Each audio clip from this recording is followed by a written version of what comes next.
Hello, I'm Norah O'Donnell with a special CBS News live event for an important conversation around what could be a historic peace deal in the Middle East. Thousands of people are making the long walk home in Gaza with the ceasefire in effect, and the countdown clock is on for Hamas to return the hostages taken from Israel.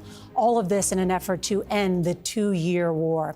Joining us now are two of America's most respected diplomats who have been working towards peace in the Middle East for decades. Hillary Clinton was Secretary of State in the Obama administration, and Condoleezza Rice was Secretary of State in the George W. Bush administration. Secretaries, it's wonderful to see you. Thank you for joining us. Thanks for having us. Thank you. Secretary Clinton, let me start with you. Does this diplomatic breakthrough make you hopeful about what's next? Norah, it does. It's a really significant first step, and I really commend President Trump and his administration, as well as Arab leaders in the region, for making the commitment to the 20-point plan and seeing a path forward for what's often called the day after. Most importantly, the conflict hopefully will end with the ceasefire. The hostages will be returned. And then the very hard work of rebuilding Gaza, of finding the kind of security that Israel and the Palestinians after Hamas deserve to have, moving forward with the other points in the plan to try to create an opportunity for Palestinians to have a better life and for Israel to have greater peace and security. I am very hopeful that we'll be able to see progress. Today's a good start, but we have to keep going from here. And Secretary Rice, on that note, this is a very fragile situation, not only for the next 72 hours, but beyond. Are you confident that this is the end of this war? Well, no one can be completely confident given the history of the Middle East, but I will say there are several elements that I hope will make this particular very important period possible for success because, as Hillary has said, there are many steps beyond this, but this step has to work first. And there are a couple of things. First of all, just to note that the Rafah crossing through which people are going to come to Gaza are moving. Hopefully that can be one that is organized and where you don't get sort of mass people trying to move at once. It's a rather narrow crossing. I negotiated the movement and access agreement there in 2005. And so just how that goes will be important. Secondly, I was glad to read that the United States is going to deploy 200 or so civil military personnel for civil military coordination, because we will have capabilities to help in getting people there, getting the humanitarian assistance organized. And so that's a step that we've not seen before. And even the verification of the beginning of the ceasefire and the movement of Israeli troops to another line was verified by Central Command of the United States. So there seems to me to be an American role in this that is, it's not being overplayed, and that's the right thing. But we have capabilities to help in this. So I would just say everybody has a stake in this working. The Egyptians will have to manage Rafah, which is not easy. But I feel better about the structure that may help us get through this first phase so that we can move on to the next very difficult phases that lie ahead. You both make that important point, and I have to say I was speaking with a number of diplomats in the region who, by the way, said they were very excited about this conversation, given your experience and expertise, both of you. And one big question that's being discussed, of course, is once we get past stage one, what does the ideal end game look like? Let's say even 5 years from now. Secretary Clinton, you first. Well, I think we have to acknowledge, Norah, that as both Condi and I have said, we have to navigate this first phase successfully. And that's not self-evident. It's going to take a lot of work. It's going to take a lot of coordination. And I agree that having U.S. troops and civilian personnel involved in helping to ensure that the ceasefire takes place, that it holds, that if there is some kind of outbreak somewhere, that it can be quickly put down.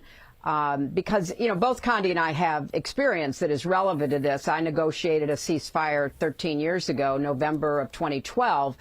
And, you know, it took a lot of shuttle diplomacy, as we like to say. It held for a while, but, you know, there is a lot of potential challenges to making sure that this one holds in order to get to that next phase. And it's going to require an enormous amount of planning. And I think the outline that has been shared with the 20 points provides a roadmap as to who needs to be at the table, who will be providing the security, who will be representing the Palestinians, what kind of technical expertise can Palestinians bring to the table about reconstruction. How do we make sure that Israel is, you know, assured at every step that their security is going to be maintained? So this is going to require the same level, if not greater, intensity that got us to the ceasefire in the first place. I mean, there were so many efforts over the last 2 years, as we all recall, to try to get to a lasting ceasefire, to get the hostages home. Now we've got to make sure the ceasefire holds, that Hamas delivers the hostages, and that then we have a process that people will think is credible to begin going down these 20 points to figure out how we're going to work together with Arab allies and others to implement them. And Secretary Rice, go ahead, yes. No, I was just going to add, I do think this time, and here I think that the Trump administration is to be congratulated on the way that they put this together. There are a number now of important parties who have a stake in this. One of the difficult elements of doing peace in the Middle East is trying to get all the parties who have a stake in it to really be on the same page. And I will say the Qatari bear a lot of should get a lot of praise for pulling this together. But you also see that some of the Gulf Arabs have been involved in this, and their interest is in a long-term Middle East, or a better long-term in the Middle East, where they may be even able to normalize relations with Israel, as the UAE and others have, and as I think Saudi Arabia would like to. I also noticed that, you know, the Egyptians are always at the table, but somehow the Turks were involved in this. So this is a broader coalition of states that have an interest and have a lot at stake here. It is also a time when, frankly, every Arab army, going all the way back to 48 until now, there are no really Arab army threats to Israel any longer. And what Israel did in disabling Hezbollah, really, Iran is not the factor that it might have been when Hillary and I were doing this. And so the conditions look somewhat better to be able to move forward. The one piece that I'm most concerned about is how do you get from a kind of transitional authority of some kind, a truly representative Palestinian authority. The Palestinian Authority, which controls the West Bank, lost control of Gaza after 2006, has not really been reformed in a long time, and it needs reform. It needs younger blood. I have a lot of respect for President Abbas, but it is really time to move on to a new generation of leadership in the Palestinian Authority, perhaps to bring some of that technical expertise from Palestinians who have been abroad, because ultimately the Palestinian people have to own this solution. And we're a long way from that. But for right now, right at this moment, the Trump administration deserves a lot of credit for the broad-based support that this 20-point plan has. It's an excellent point. And on that... And Norah, if I could just add... Yeah, if I could just add, because I think it's important to put the context around this, as Condi did. With the dismantling of Hezbollah, with the successful attacks on Iran, and with a new regime in Syria that is looking for some kind of accommodation with Israel, this set of conditions has never existed in recent times. And so shame on us if we don't take advantage of it. And also, it should encourage the regional powers to see it as an opening that we've never had before. So the stars are aligned in a way that has not been available. And I think the Israeli government, the Netanyahu government, needs to seize this moment and make some of its own reforms. We have to build a new transitional authority for the Palestinians, but the Israeli government also has to make some hard decisions in order to take advantage of this, change in circumstances. I want to get to some of the details that are in that 20-point plan, because I think they are interesting and they point to some of the difficulties that still lie ahead. But I also want to get each of your take, as such experienced diplomats, on the two men that have really brought us to this point, other than President Trump and Prime Minister Netanyahu, and that is Steve Witkoff and Jared Kushner, two men who are known more for their business deals than making peace deals. Secretary Clinton, why do you think they have been successful? Well, I think in large measure because both of them are seen as close to President Trump and therefore speak with a level of authority that often is questioned from others. And Jared Kushner did have an experience in the first Trump administration of working very hard on the Abraham Accords to bring about the normalization of relationships between Israel, the UAE, and others. So they come with the imprimatur of carrying the authority of the President of the United States. And I think they both have been extremely focused and diligent. I do think it's important to note, though, that circumstances play a role in any kind of historic or certainly diplomatic endeavor. And Israel's attack on Qatar opened an opportunity that both President Trump and his envoys, Steve Witkoff and Jared Kushner, took advantage of. That was ill-advised. It was a strategic error. I think it put Israel on the back foot, especially since it didn't even succeed. And that provided an opening for both President Trump and his representatives to marshal all of the regional powers, including, of course, Qatar, but also to make it clear to Israel, no, this is now enough. We cannot continue this. This conflict needs to end, and we've got to move on. So they took advantage of an opening that was available and were able to be successful. It was described to me, of course, as that strike by Netanyahu in Doha united the Arabs in a way, and it certainly angered people within the Trump administration and brought us to this point. Secretary Rice, was that an overreach by Netanyahu? Well, if I could just add, I think it's absolutely right that it united people, but they had to take advantage of it, and they did at that moment. It could have actually exploded the possibilities for some kind of agreement, but instead kind of gathering people together and saying, all right, now we have this opportunity is important. But I just want to underscore one other point, which is that President Trump also made it very clear that Israeli security was of prime concern to him. In the attack on Iran, we all went back and forth about what would happen if the Israelis decided that they were going to make a move on Iran. And to a certain extent, the Israelis, the situation after October 7th, which was one of great shock to the Israeli body politic that could have taken place, it was a time to reaffirm that the United States was committed to Israeli security. I think they did that. But then they said, but now it's time to take advantage of the situation that Israel finds itself in, where Iran is as vulnerable to Israeli military power as it will ever be, where Iran's tentacles like Hezbollah have been disabled, where the Iraqis are no longer a threat, the Syrians are no longer a threat. And so I think it was both to show that the administration understood legitimate Israeli security concerns, but also said it's probably time now to take advantage of this advantageous position that Israel finds itself in, and that the administration helped get it to. Mm-hmm.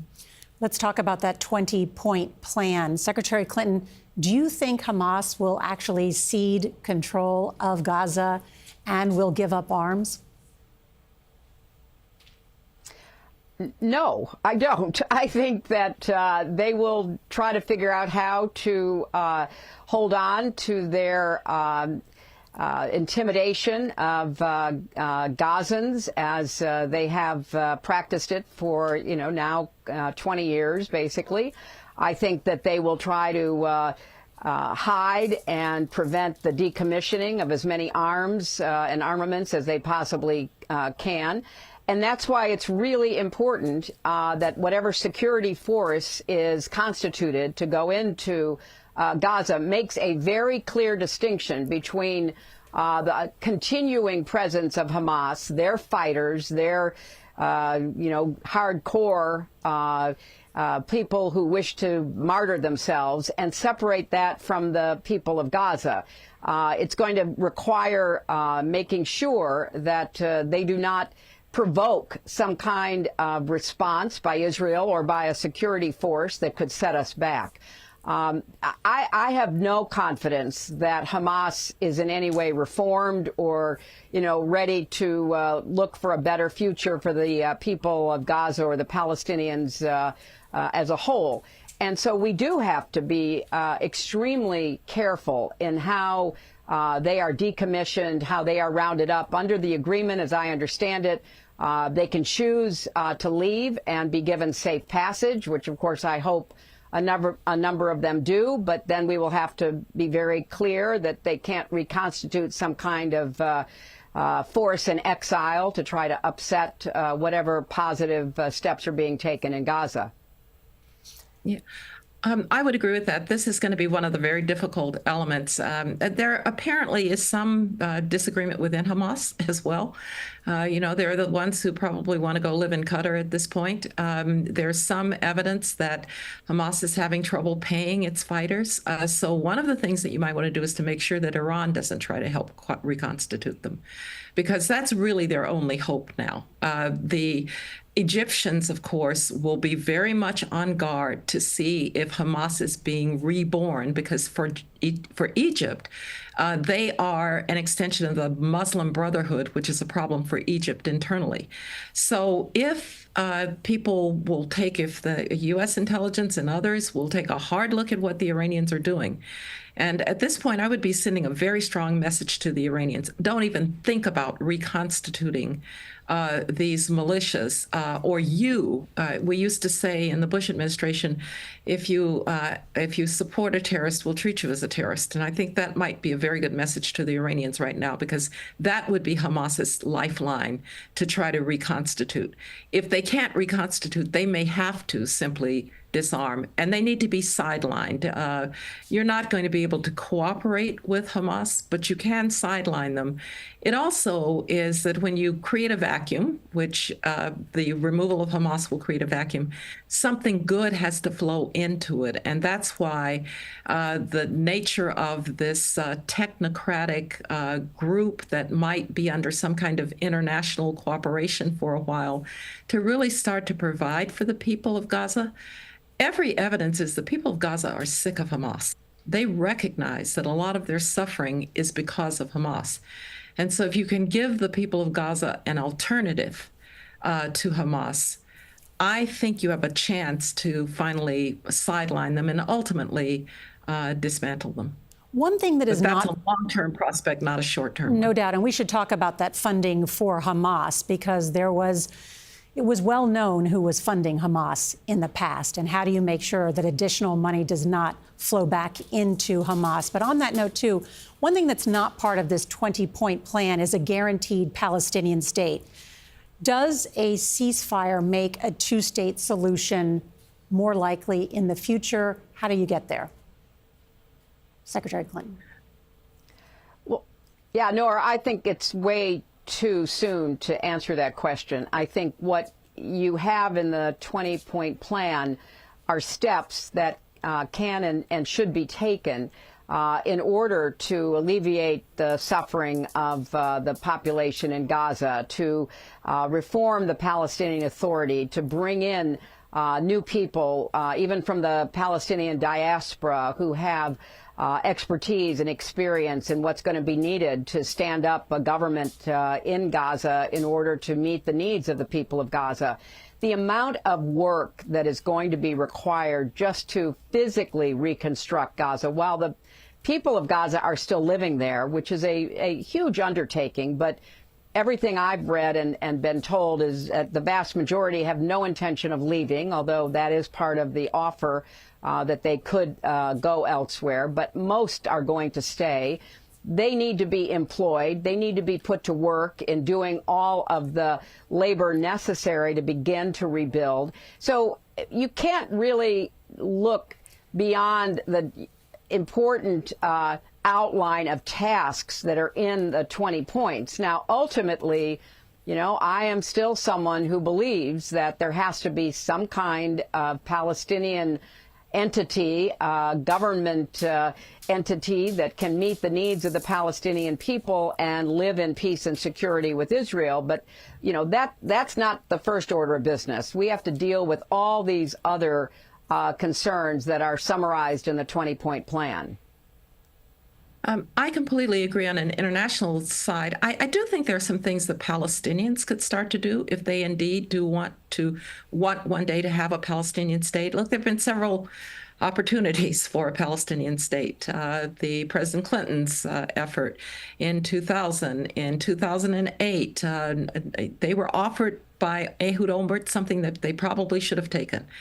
But no less than Ariel Sharon, who was no softy on Israeli security, believed there needed to be a Palestinian state aside an Israeli state. So that's the end state that you want to get to. But for now, you're not going to get there. But here's what the Palestinians could start to do.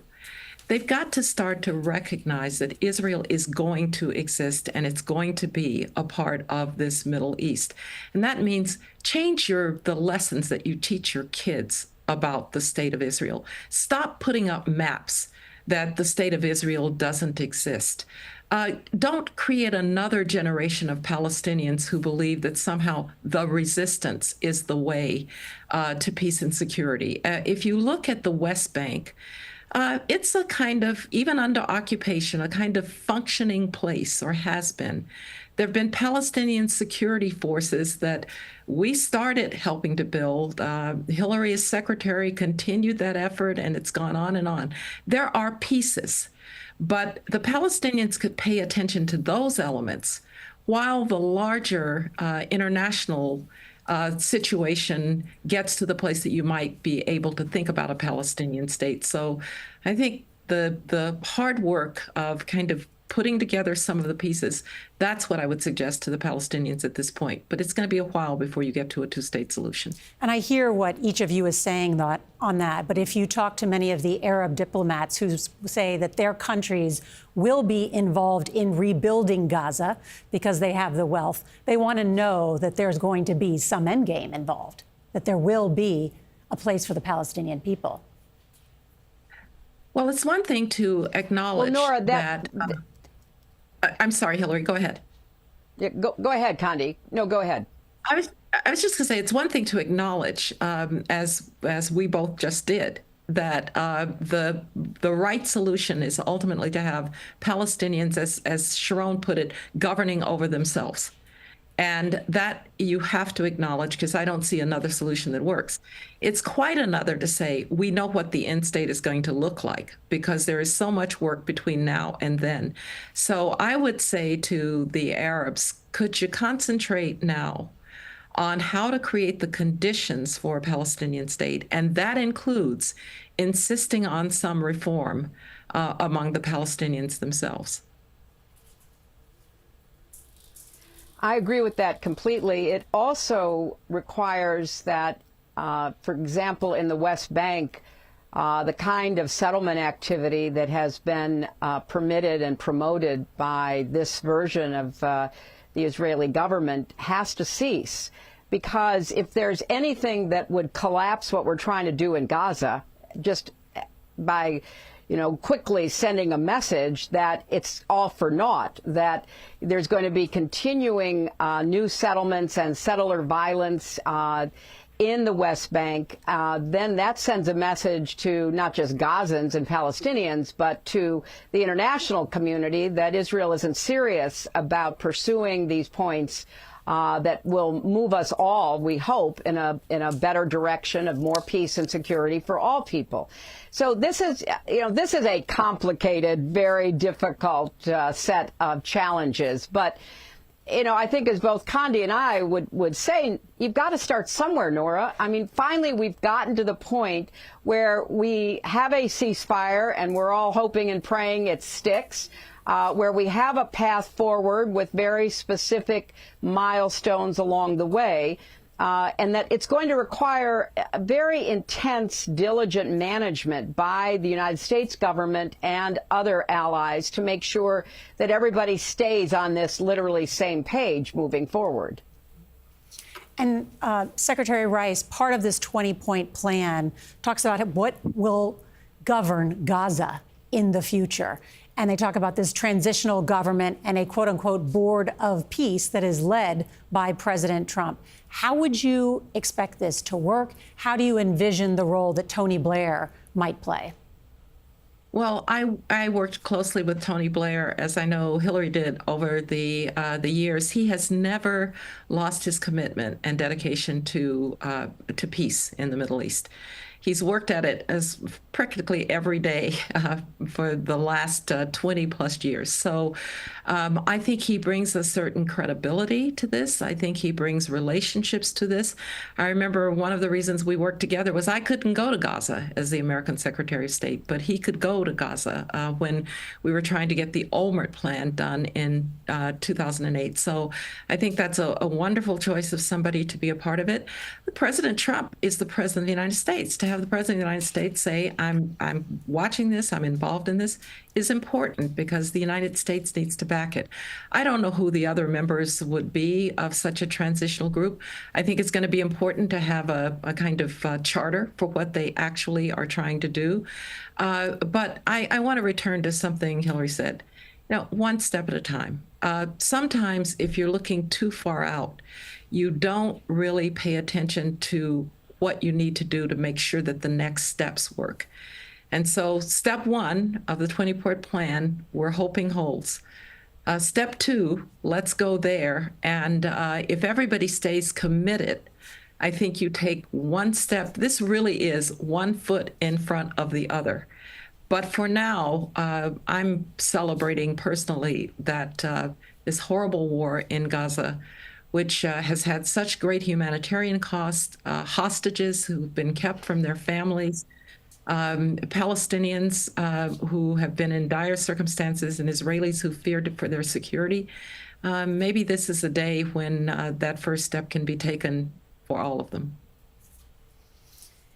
And Secretary Clinton, I know you've both talked about the patience with this and, of course, the inflamed tensions not only around the world, but certainly that we witnessed here at home, at college campuses and more. I know Secretary Clinton, even in remarks that you have made when you've been speaking publicly, have been interrupted by protesters, shouting "Free Palestine." What do you think is important for people to know about how difficult this process is and what's occurring now in the Middle East? Well, I certainly understand the frustration, the passion, the intense feelings that so many people, not just in the United States, but literally across the world, feel about the horrible suffering of the Palestinians and certainly the terrible consequences of October 7th on the Israelis. It is something that you have to recognize is a legitimate response to seeing the humanitarian crisis.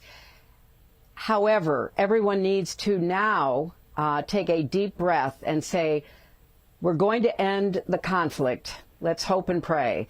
And now we have to do the hard work. And the hard work is literally, as Condi and I have said, day after day, step by step.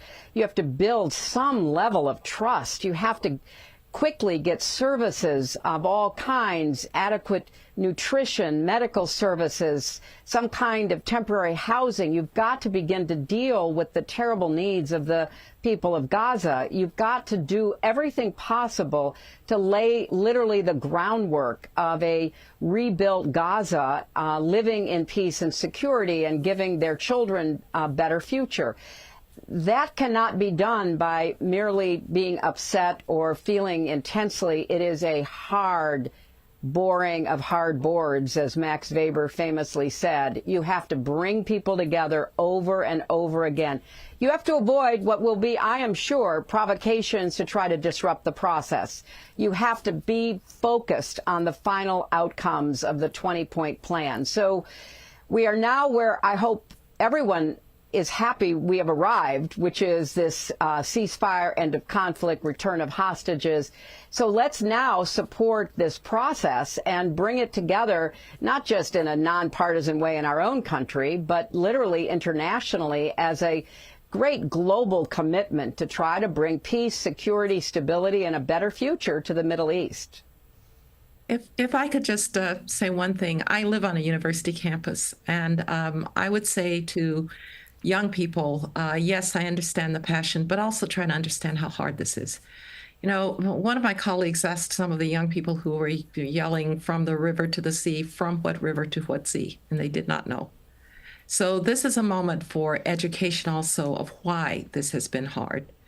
And there's plenty of blame to go around, but hopefully we're going to get to the place that Israelis can live in security and can finally be accepted in a region that they, by UN mandate, were given a state.